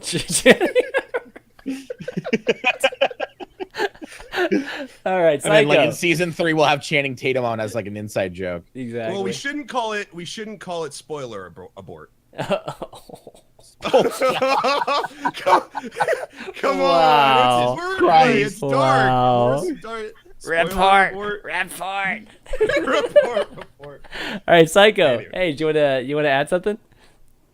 Oh, yeah, sure. All right, so first off, Ellohime, that was a hilarious joke as far as I'm concerned, because I enjoy that effed up humor. And then my main concern, or not concern, but question, what I wanted to bring to the table is, why does Diane need to not fit a stereotype to be an Asian character representative? Like, you're mentioning that she has a Boston accent is something bad. I don't see that as something bad. And then also her progression as like a character coming from somebody who actually had legitimate intellect, but then as she gained more credibility, she didn't know what to do with it and just became a stereotypical social justice warrior. Okay. Yeah. Yeah. ChanManV. All right, let me answer the Take that first buddy. one. All right, so Because the- you've been the first one. attacked. Yeah, exactly. Fire! No. So the reason I brought that up was just because I thought I might have just missed some joke, because the reason I brought up the whole Asian thing is like I just don't think it has like there's any reason why she's like an Asian character. Like there's Maybe that's the point. Like, she's Asian, so what? That's I guess okay. like- I mean that's the only reason I brought it up. It's not like I'm saying that she's being portrayed wrong or anything because she's Asian or they're portraying Asians in a bad light or anything like that. I just didn't really get the joke. I guess that was the main thing. I think you're just questioning the point of it. Yeah. Like, what was the point of her being Asian? Because every character, especially in this show, though, especially in this show where it's not just is the character black, white, Asian, Hispanic. There's like a joke. They can be different animals. Like there's so many. Right. I mean, there's so many different varieties of people. Why that they could have gone with. Like they went with a cat for Princess Carolyn, like why? I think it's fair to ask why do they have Diane as an Asian woman when they could have had free reign to pick whatever they wanted to out of all animals and types of people. But I think Diction's right. I think I think it's kind of a so what. I think it's supposed to be there to just go, she's Asian, but she doesn't fall on it, like she doesn't matter. But about her going becoming a social justice warrior, for me, it was more of a commentary on social justice warriors and how they hold people back mentally and intellectually. And that is a very opinionated thing. You know, a lot of social justice warriors that are watching this, you know, they're are probably going to start with the pitchforks and stuff. But at the same time, I see what I see is that some social justice warriors do get a little bit too into what they're doing, and it holds them back from either the bigger picture or from their own potential sometimes. And I think that it's just a commentary on that. That's how I took that. Now, is that what the writers were inferring? I have no idea. That's how I took it, though, is that she's allowed herself to get so mixed up in her head that she's been reduced to this, you know, somehow. Which is a fine job being a social media person, but coming from a background where she's got, you know, 2 very important hit books. Secretariat was her first book, and then the BoJack Horseman story, you know. Well, she went to go, you know, just endeavor on just going fully down that route of you know, following, I forgot what the character was, but the person that was in the other country, and he was saving Yeah. and he ended up becoming he was like a complete fraud, right?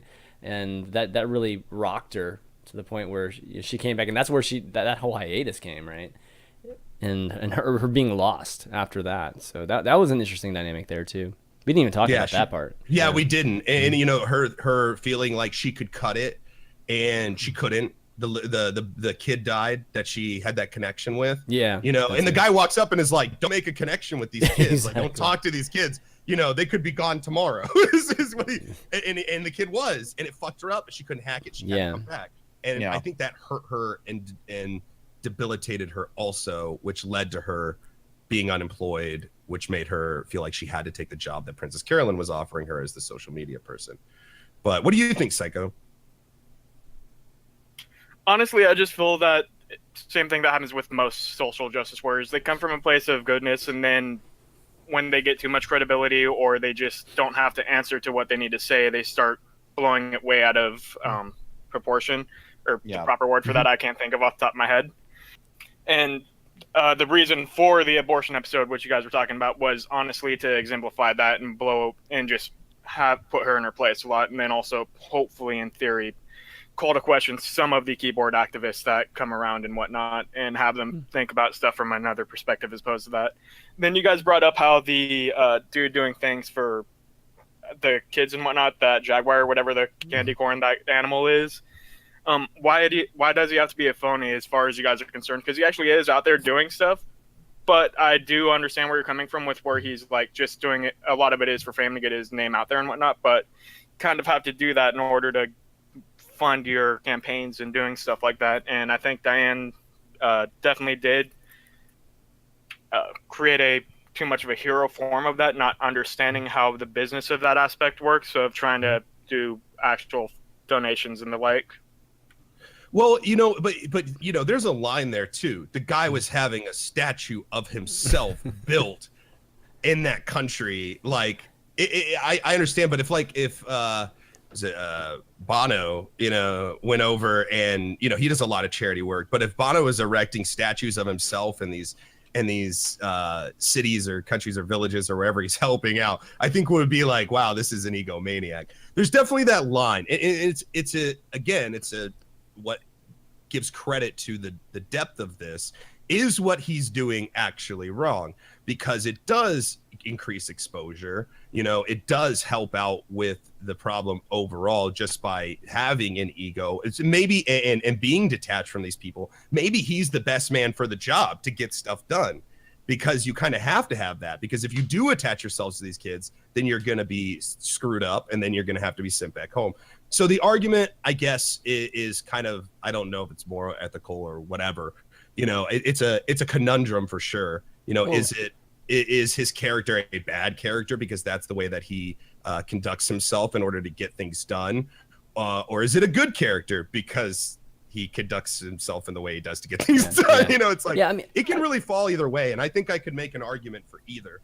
But I think at the erecting statues of yourself, I think that's where Diane, I think in that scene specifically is where Diane thought, this guy isn't here for pure reasons to help anybody.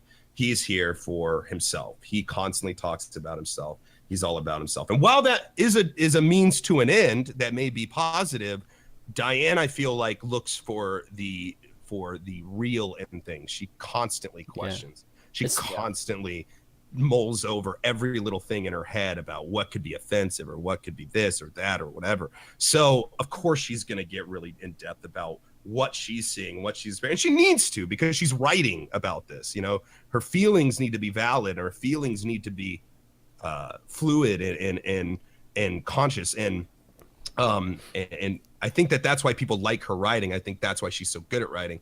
But I think in this instance, she just felt he was just too egotistical. Like it just was too much against her, you know? So, and maybe even that if she wrote this book, it would ultimately hurt these kids. You know, like if she wrote a book about how egotistical this guy was and how shitty this guy was, and she went on to sell it, she's already sold 2 bestsellers. If she sold this and exposed him as this like egomaniac, it could end up hurting the kids and the work that he's doing, regardless of whatever reason. Right. So there's a lot that goes into that. And that's what she does, right? She always writes. I mean, look what she did to BoJack, right? And BoJack was upset about the biography she ended up writing for him because it was so honest. And I mean, I think that's the only way she can write as a shadow writer, is just being completely honest. And she just was very disappointed, right? Because that's not what she went out there to do, or at least that's not the impression of the guy that she had. And it's not necessarily that, you know, it's so wrong. I mean, we can debate whether it's just wrong or right. You know, when there's a lot of instances where an organization or a company or whatnot that a lot of us don't agree with, like, you know, maybe what they do, and ends up putting money into some charity or putting money into some place that actually does do generally good for society or good for an industry or whatnot. I mean, something that comes to mind is like, you know, there's this whole giant debate, right, in just gaming about companies like G2A and stuff, right? Like people, at least in esports, all these people, you know, obviously don't agree with what they do, or at least, you know, in terms of just the game keys and how that affects developers and whatnot. But at the same time, they put a ton of money into our industry and help fund things that actually are productive for the industry.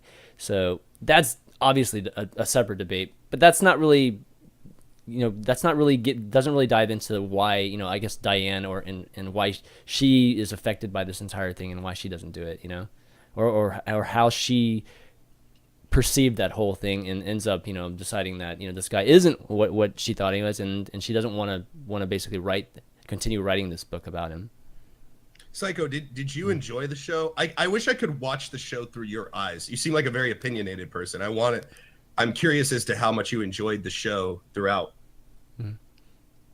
I honestly have a lot of mixed feelings about the show because I enjoy it, but it's one of those things I love to hate while I'm watching it because BoJack Horseman is just a douchebag without a doubt, but that's part of the reason why I enjoy watching it to a degree, because I get to see all these actual good people around him and how they bounce back and forth and influence each other. But I'm going to go ahead and roll it back a little bit back to the Diane thing because I don't have a good segue for it. But do you think part of the reason why she needed to go on that hiatus is because she thought she was going to just basically become that Jaguar and not, if she kept on going on for like the path of justice and whatnot, because she saw somebody that she believed was a legitimately good influence for helping people and whatnot, but then she spiraled out of control because she saw he was very egotistical and she didn't want to become that herself. But then because she no longer had a proper outlet for her opinions and her beliefs, that she just became that activist that yells at the waitress for giving them water. Again, I think that trip affected her in the show more than anything else, obviously, and I think that there were multiple reasons why that all went down. And I do believe that has led her to having some confusion about, you know, like I think she ends up apologizing to BoJack afterwards for writing the book. Like I think she does end up, you know, where she had stayed by her writing and always said, "I'm not apologizing for it. This was good for you." You know, always she apologizes to him. So this has obviously opened her up for a whole bunch of questioning. And when Diane starts to question what's already confusing Diane had, you know, like it only becomes more convoluted, which leads her to staying a month at BoJack's and just chilling out. I can see it contributing to it, sure. I don't know if that was the sole reason, but I can see it probably being the biggest reason. So Yeah, and I agree with you about the show, like watching it to see, because I think it's relatable, because I think all of us, I think by at least our age, I think that we can think of somebody who we've had to cut loose, like a friend we've had to, that we realized this person was bad for us. And whether or not we love this person or not, whether it's a relationship with that person or, just a friendship or whatever, I think that all of us have come to a point where we go, all right, this is just too toxic for us and we have to cut ties. And sometimes that can fuck with our ideology, and it can, especially in relationships. So I think that her searching and questioning and everything is totally normal. And I think that that's the relatable part of it in many ways, is because we know BoJacks. We all know a BoJack. And some of us have cut ties with our BoJack. You're a BoJack. Yeah, exactly. Well, yeah, and that's the thing, is that, like, and when you think about Secretariat, and he wants to pick the one where it's a mirror and it says, "You are Secretariat," it's like the show kind of telling you, like, hey, we all got a little BoJack in us, right? We're somebody else's BoJack, and we know BoJacks ourselves. Like, yeah. And that relatability, I think, is probably what draws you into it. He's a douchebag and he's funny, but he's charismatic as shit, and he's fun to be around in certain places, and ultimately poison. It's kind of a thing. So, and we can be that to other people, which is another commentary. And it's like our own ego, we don't even realize it. It's true. It's true. I'm not even joking. It's actually true. Everyone considers themselves, for the most part, to be a good person, right? But I could line you up. I could fill a room. I could fill a house. Maybe even at this point, a stadium of people that don't like me. Like, that just don't like me. Yeah, but it's not about people that don't like you. It's about people that do like you, but they don't think that you're a good influence on. Like that's what I'm talking about. It's like there's probably some people that actually think, you or me are not good influences for them, and we just don't realize it because of our own ego. Yeah. That's what I'm saying. Craziness. Well, thanks. All right, Psycho. Yeah, thanks for that, man. Yeah. That was great. It's good stuff. That's why we like to have people on here. This is good stuff. Thanks for having me. Have a great day. Yeah, you too. You too, man. All right. Okay. Yeah, it's interesting. He came in. I wonder what Milo would have to say. Oh my about gosh! all Yeah, this. seriously. I want to hear what Milo has to say about BoJack Horseman. Milo's become like my little secret savior, and I like watch him. Oh really? He's like my guilty pleasure. It's like I listen to the things that'd be he like says, me and I'm having like, Richard oh. on here one of these days, man. Richard. Yeah. All right, so Beardicus wants to join too, so I'm gonna pull Beardicus in. let's I do gave him it. a little heads up, so let's see if we surprise him. Surprise! You're on our show. Go now. Oh god, you're scaring me. No. Hey guys, thanks for having me. I love all of you. Oh, awesome, man! Thanks every for single one of joining. you. So, BoJack, awesome. Go on. Go on. Okay. Tell me how much you love Say him. more nice things about us. yeah, more. I love your follicles. Ooh, My those are follicles. smart. I'm losing some of those follicles, man. You'll be an honorary bearded companion. It's all right. Okay. So what's up, man? Not much. Was just sitting here, dicking around with things, and I saw you guys started broadcasting. You were talking about BoJack Horseman of all things, so decided I might as well come in here and see if I could perhaps entertain the audience a bit. Talk a bit about BoJack himself as a character and how much of a piece of shit he is. Yeah. Go ahead. All right. Yes. Let's do it. All right. So it's a little bit backstory. I got into this maybe 3 months ago. A good friend of mine was like, "Hey, you really like these adult anime shows?" Also, dogs freaking out in the background. Sorry. Can't hear it. Mr. Peanut Butter. Dang it. But it basically, he was like, you're into these adult animated shows. I think you'd enjoy this. I was like, yeah, I'll watch it. I ended up binging the first 2 seasons. So, I got into it, and Was that before the 3rd season came out, or did you? I think it was just before the 3rd season came out. Okay, so you binged all there was to binge at the time. Yeah, and then I watched season 3 as soon as it came out. Okay. I got into it, and I was like, yeah, this is pretty all right. I was afraid it was going to be a bit generic, and I didn't know how to feel about it.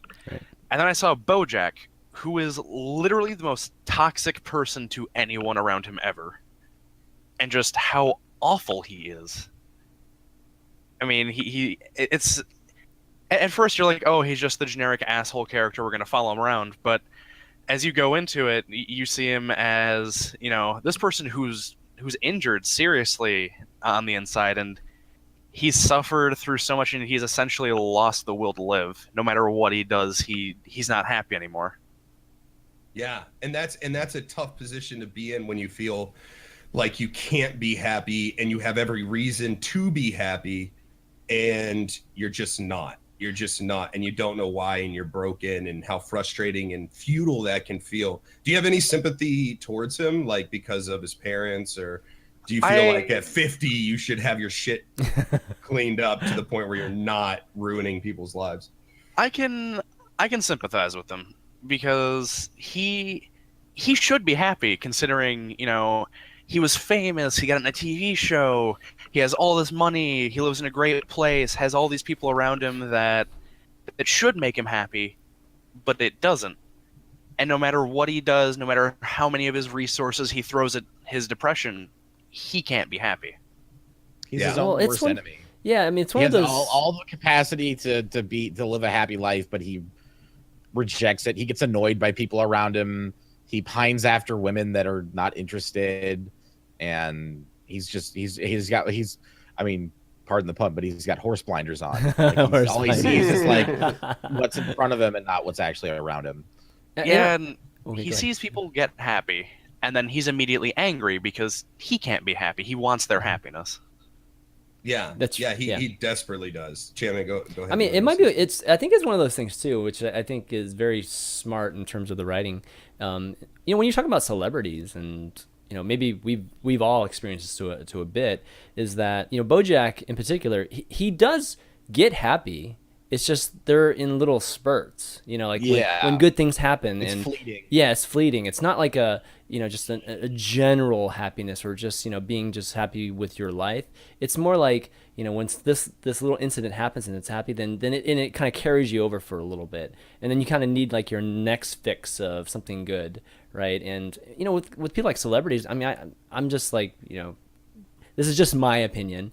You know, I know a lot of celebrities, they go through these kind of these really moments where it's just like everything's just great, and you know, like they're like the stars of the moment, or they're on a hit TV show, or they're in a hit movie, and things are going great. But then it's just like, then there's the times where you don't have a job, you know, and you kind of go through those moments, and if you are generally you know, a centered person, or a happy person, or happy with your life, then you'll be fine during those times, right? You'll figure something out.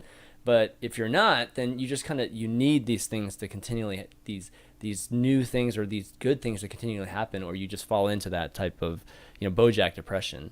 And I think that mimics life in a lot of ways. I mean, we see a lot of celebrities that, you know, they end up taking their lives, right? And it doesn't happen more times than not, thankfully, but you do see these people, and it usually comes down to people being depressed, and maybe like being addicted to the highs that they have whenever they are having just awesome moments in life, or in their career, and they just they don't know how to deal with just your, you know, I guess your mediocre life, or your mediocre times during your life. It's hard because you don't want to have sympathy for him because he's 50 years old, and you're like, okay, by 50 you should probably figure out. But at the same time, if there was ever a character thrown into a situation, a hopeless situation, you know, besides like Spartan babies being tossed off a cliff and never given a chance, like besides that, if there was ever a hopeless situation, it's take BoJack Horseman, the fucked up childhood that he had, and then throw him into stardom. Like it's not just even a normal regular person going into what's already a fucked up situation that would fuck up a normal person. This is an already damaged, broken person walking into an already even more damaged, broken system. So it's tough to judge him so hard because the guy never fucking had a chance. He never had a chance between his parents, and then and the whole, you know, the whole I'm gonna call Lindsay Lohan. What's her name? Shit, there's so many people. I'm having a hard time keeping up with the names. A child star? The you know, like her child's stardom, and how that changed her, and how prevalent drugs were just around her. Oh, like she's like Hey, can Drew I hang out Barrymore with you kinda this thing. weekend? Yeah. Mhm. And then the guy, like these executives walk in, they're like, is the Coke anywhere? Is the Coke? Seriously, there's no Coke here. You know, like that kind of thing. It's like, how can you be around that environment and come out, one, normal, and two, not depressed and hating yourself? You know, like he's walking into a situation that is fueled by drugs, you know, which he's gotten into every single one of them, and he's a horse, so he needs more than everybody else, you know. And it's just like it creates a sympathetic figure. Again, the Tony Soprano thing. You watch through all Sopranos, and Tony does the most heinous things to people, even people he loves. You know, Carmela, and he kills people. It does all that, but you still have this sympathy for him somewhere down deep, because it shows how he was brought up. It shows the things he's been through, the situations, the hard choices he's had to make. You know, and that way, I think is what makes BoJack an interesting character, because he is a dick, he is flawed, he is horrible, he burns everything to the ground. But at the end of the day, you know, was there any other choice really, you know, for him? And maybe there is, and maybe that's what we'll learn in season 4. But for me, I always go back to that sympathy, and I question whether it's right or wrong. Yeah, you bring up a good point there, though. There's this one scene in particular that makes you wonder if like celebrity is really the basis of what has led. I mean, the major part, not just his upbringing. His upbringing, they keep going back to it, so obviously that's a big part too. But you remember the scene where they have him and the original partner for Horsing Around? I forget his name, the cancer guy. I forget his name, the guy that died of cancer. Wait, who is it? The original Kazaz. Shelby. Yeah, Shelby. No. His something Kazaz. Yeah, Herb Kazaz. Yeah, Herb. Yeah, right. Oh, I thought Shelby. So you remember when he and Herb, they show that scene where they're both in the comedy club, and Herb's like the better comedian, and BoJack's this. Like, you're doing a great job, man. It's like, and he's an up and coming comedian, right? And this is all pre-Horsing Around.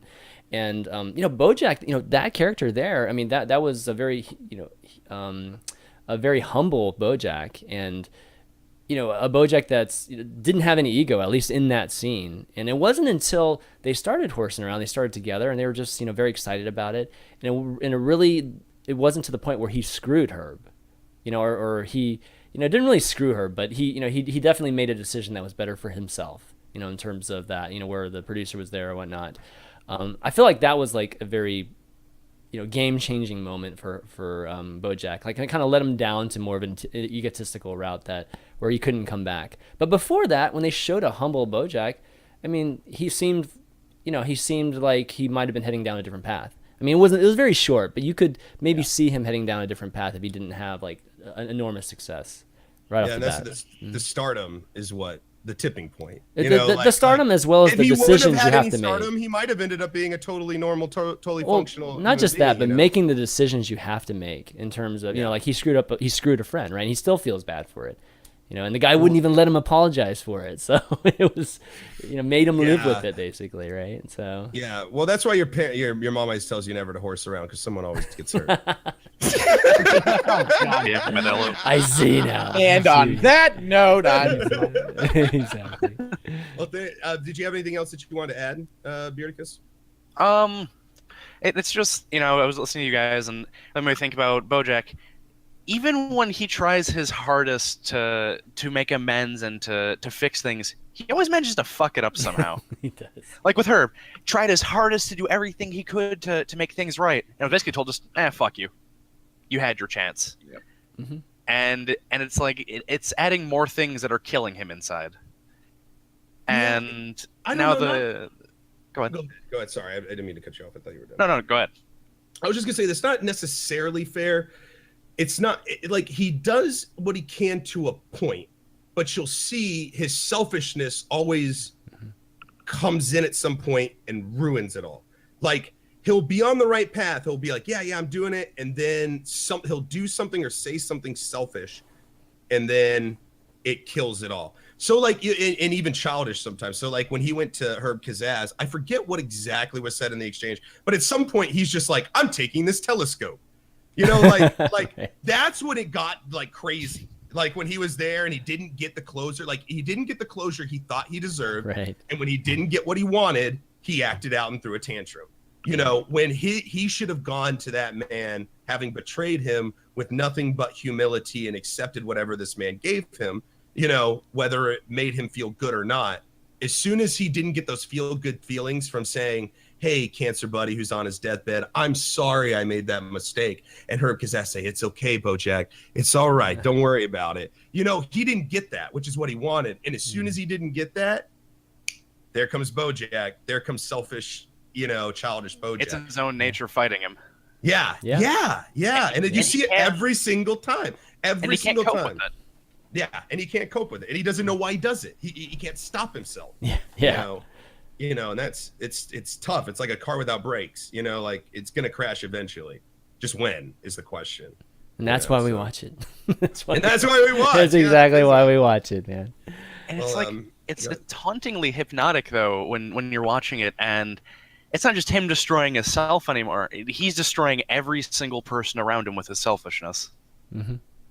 Yeah.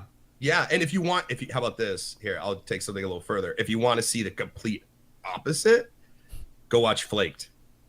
Watch Flaked on Netflix with Will Arnett. It's another character played by Will Arnett, which I don't think Will Arnett gets enough love as an actor. Because he's always so funny and he's a comedian. He's, you know, that. But I think that he's a good actor. And if you watch Flaked, you'll see something completely different. And watch it to the end. To the absolute end, and you'll be like, holy crap, this is like opposite BoJack. It's awesome. I won't fail you. Do not fail me, disciple. Go forth and watch Flaked. But anyways, thanks for joining us, Bearded. Yeah, thanks so much for having me. Yeah. This is basically going to make my day just so much better. Thank you so much. High five. Hey, thanks, Boom. man. Yeah. High five. Boom. Can we touch beards? Yeah, we Touch can. beards. I can. Yeah, let's see what I can do. Your beard just. There Oh we my go. god. There we Oh go. no. Get in there. It's I don't nice even and want to. warm. Thank you. I can't even imagine what it Exactly actually what I looks needed. like. We need I like can't an imagine what it overhead view. actually smells like. Hold on. Oh, that's terrible. All right, dude. Guess. Thanks, man. Later, guys. Have a good day. See ya. It's like smell-o-vision. Smell-o-vision. Smell-o-hime. I like going cam boy on us here. Jeez. Gonna have an episode of Smell-o-hime. Smell-o-hime. All right, well, we've gone pretty long here, guys. 2 hours. So why don't we talk about next week? It's a great episode, though, so far. Or this not week. next week.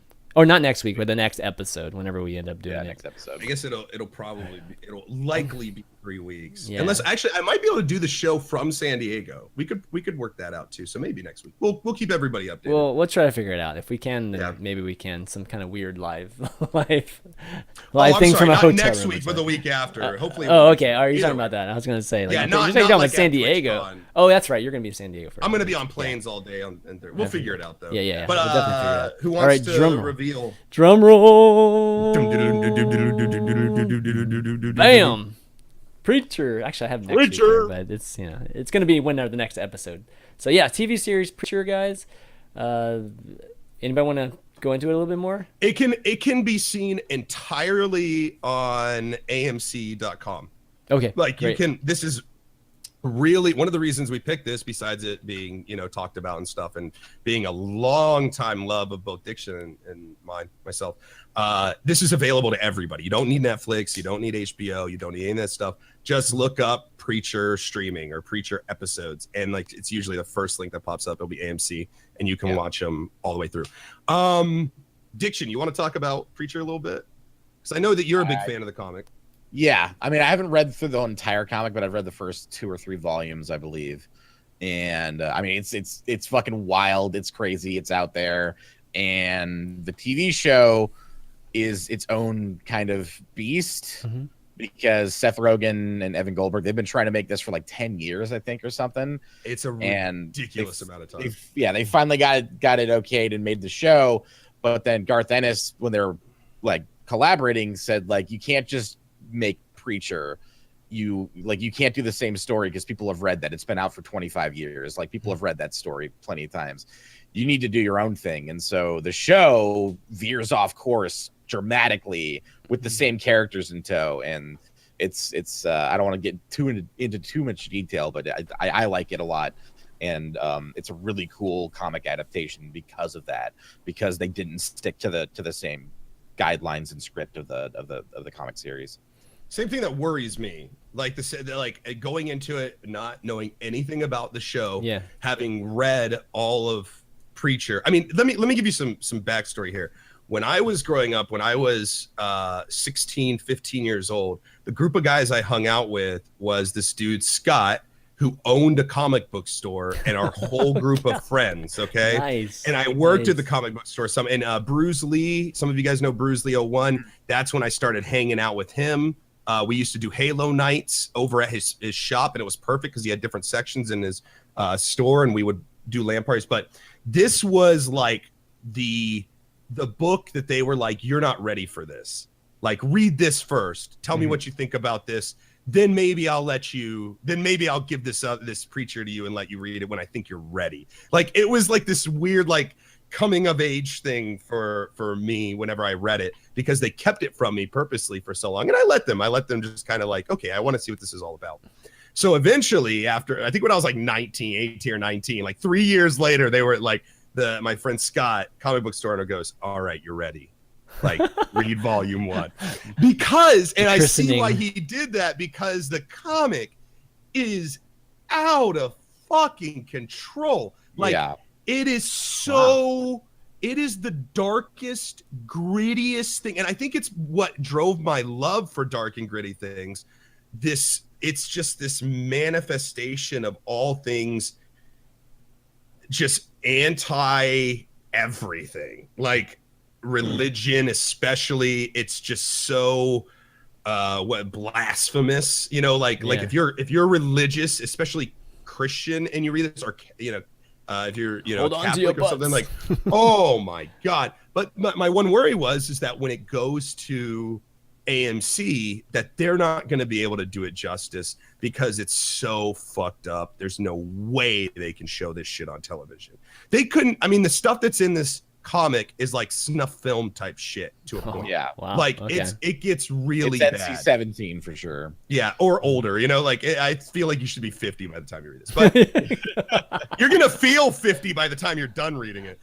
But here's the thing: is that it's on AMC, so there's obviously going to be cuts that they got to make. Yeah, right? I mean, and part of the reason I thought it was so shocking and so interesting was because of how gritty and dark it got. So I'm kind of scared jumping into it, because I would have really rather been on HBO. But they get away with a lot. Okay, because good. Because it's AMC, because they had Breaking Bad and The Walking Dead. Like, they get away with a lot. Yeah, and if there was a regular channel that could pull it off, AMC's the place I want it to go to. Yeah. But I would much rather it have been HBO or Showtime or something like that. But I have a lot of passion and a lot of love for this comic.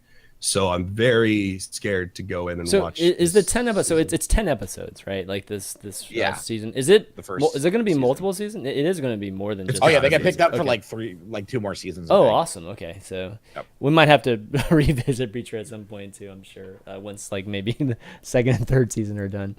Well, at one point we need to do like an extravaganza where we have them like read the comic or watch the show or do both or something, like get a gap where we're going to be gone for a while because conventions or whatever. Yeah. That would be fucking awesome. Well, but, I mean, we potentially could be right now. So, I mean, basically what I'm saying, Chad, is you're not ready. You're not ready. You're not ready. All right? You're not ready. You the taste. You're not ready yet. We haven't primed you with the correct material first. Yeah, we did the Killing Joke, which was like very tame, and then we'll do just a little taste of the Preacher, a little touch of the Preacher, and then we'll go full bore later.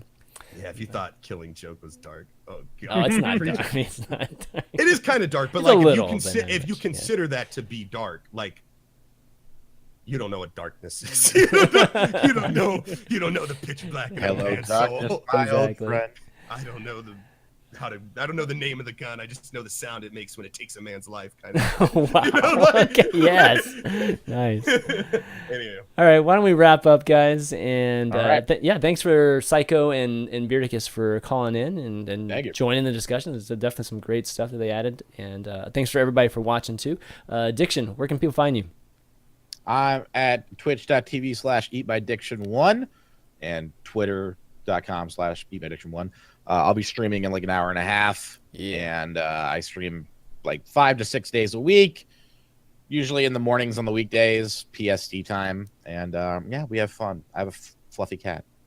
Yes, yes. The main attraction, baby.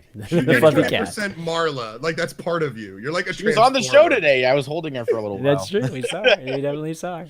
Hello. Where can people If find I you? know, if I know the name of your pet, Yeah. if I know the name of your pet, you're about your pet because I can barely remember names of people. So if I remember Marla, it's. Did you name it after a Fight Club? Oh yeah.